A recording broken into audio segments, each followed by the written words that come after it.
Iš ten išėję, jie keliavo per Galilėją. Jėzus nenorėjo, kad kas apie tai žinotų. Mokydamas savo mokinius, jis tvirtino: žmogaus sūnus bus atiduotas į žmonių rankas ir jie nužudys jį, bet nužudytas jis po 3 dienų prisikels. Mokiniai nesuprato tų žodžių, bet nedrįso jį klausti. Jie atėjo į Kafarnaumą. Namie jis paklausė juos, apie ką kalbėjo ties kelyje. Jie tylėjo, mat kelyje jie ginčijosi, kuris iš jų didžiausias.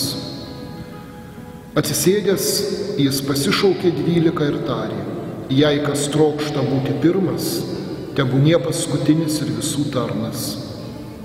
Paėmęs mažą vaiką, pastatė tarp jų ir apsikabinęs jį pasakė: kas dėl manęs priima tokį vaikelį, tas priima mane, o kas priima mane, tas ne mane priima, bet tą, kuris yra mane siuntęs. Šios dienos Evangelija yra Evangelija pasakojanti apie tai, kad deja, dažnas iš mūsų didžiąją gyvenimo dalį kovojame su artimu savo.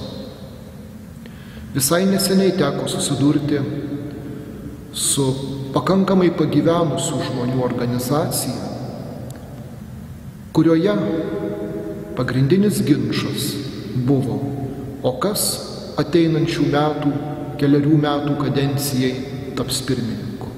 Tas, kuris pirmininku netapo, atrodo vėliau išėjo iš organizacijos. Taigi net gyvenimo saulėlydy atrodo žmogus tiek susirūpinęs galia ir bent menama valdžia.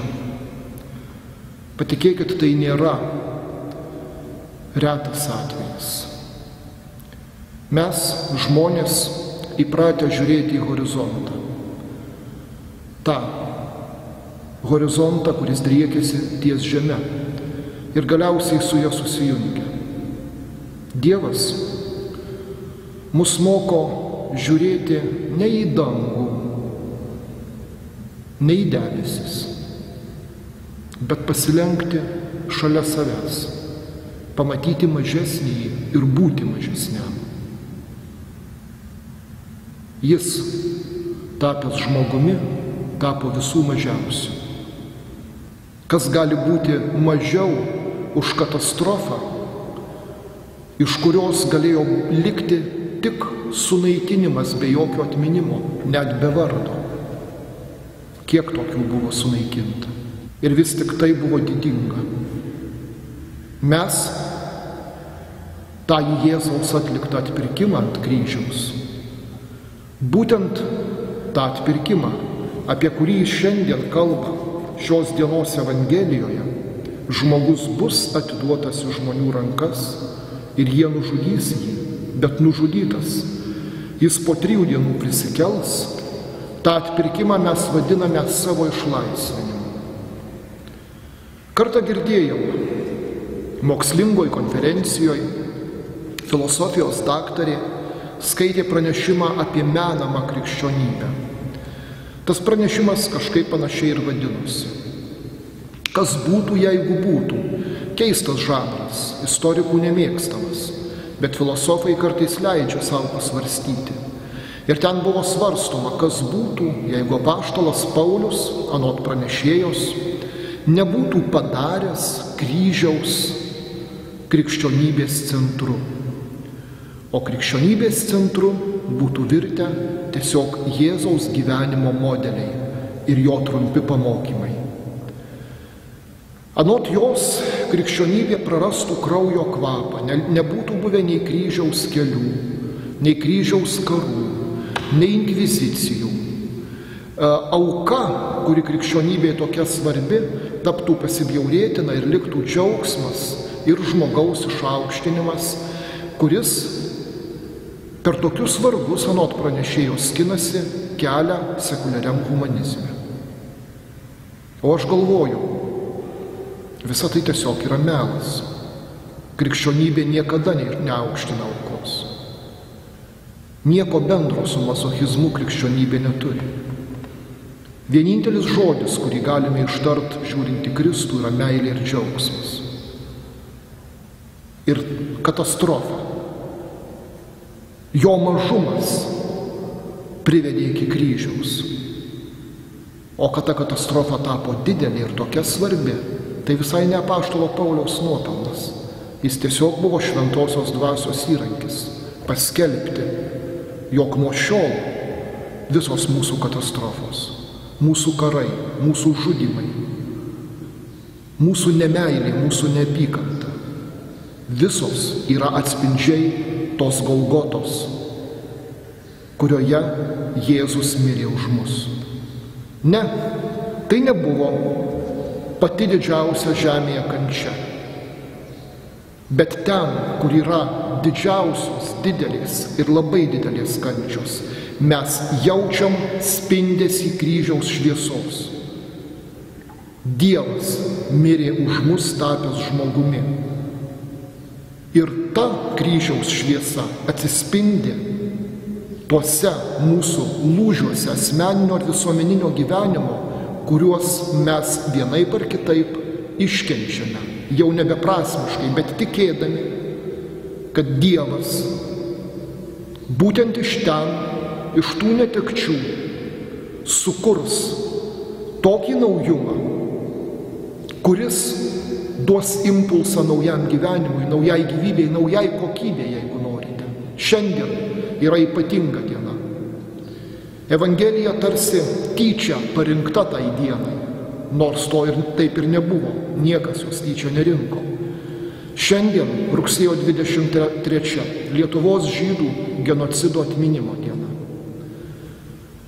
Kada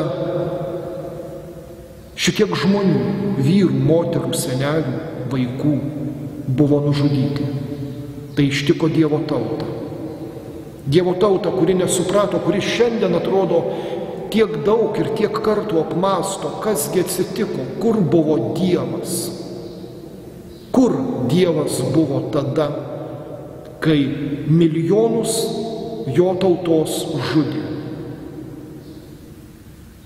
Ir geriausieji iš geriausių, jų menininkai ir kūrėjai, vis tik prieina išvados, kad Dievas buvo ten, kartu su žudomais, kartu su jais.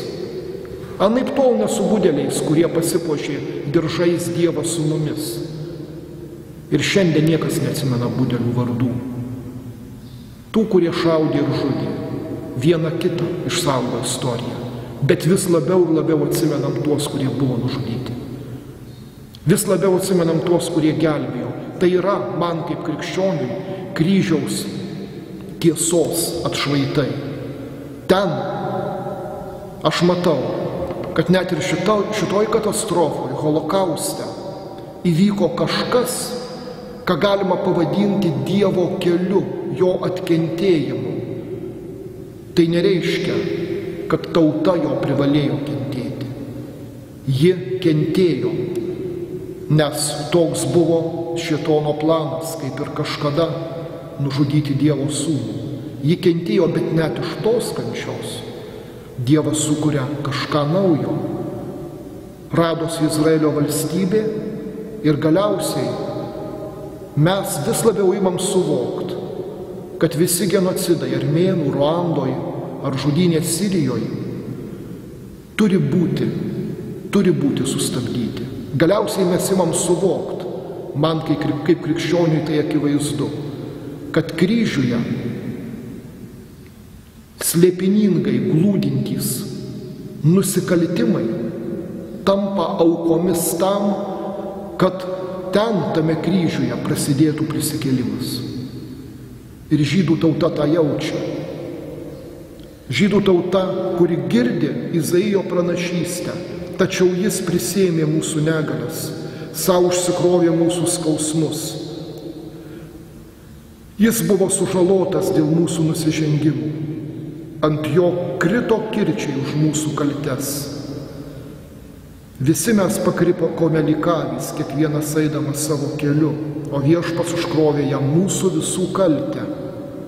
Nors buvo žiauriai kankinamas, jis pakluso ir burnos nepravėrė, kaip tyli ėriukas, vedamas pjauti, kaip tyli avis kerpama. Taip jis nepratarė nė žodžio. Šitą Izaijo pranašystė, aš tikiu, sukrečia ir žydo, ir krikščionio širdį.